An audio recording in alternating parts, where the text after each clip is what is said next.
Have you ever heard someone say, "I'll come over around 7," and felt something tighten in your chest?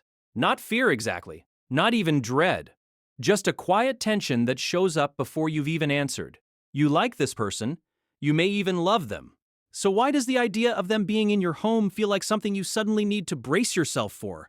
More people feel this way than they admit, and it doesn't mean they care any less.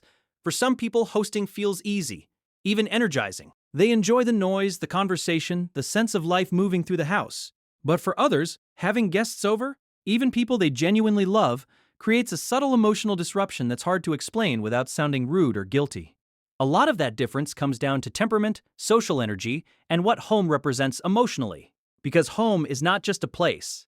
For many people, it's the one environment where the nervous system finally unclenches.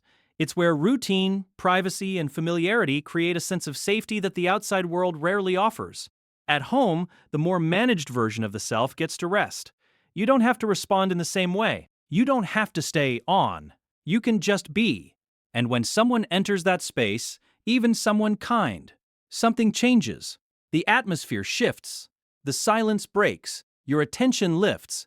A part of you becomes alert again. That's what many people struggle to explain.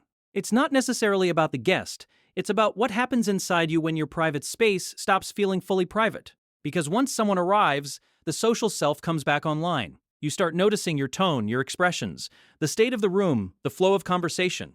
You become aware again. You host, you respond, you accommodate, and that is a form of emotional effort, even when it looks effortless from the outside. For some people, that effort is small. For others, it's quietly exhausting.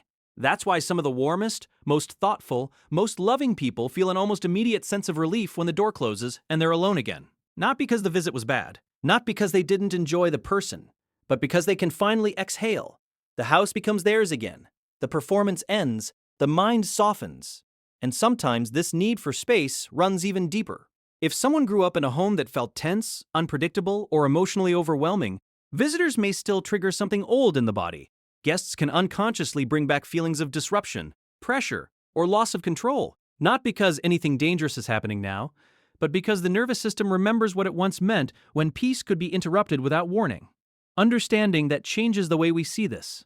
Wanting to protect your space is not coldness, it's not selfishness, and it's not a sign that you don't love people. You can care deeply about others and still need a boundary around the place where your mind and body recover.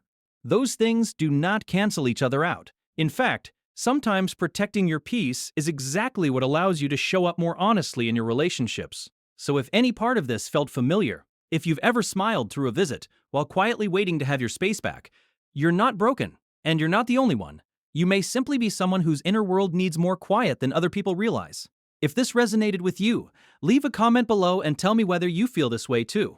And if you enjoy exploring the hidden psychology behind everyday behavior, subscribe and stay with me. There's a lot more here worth understanding.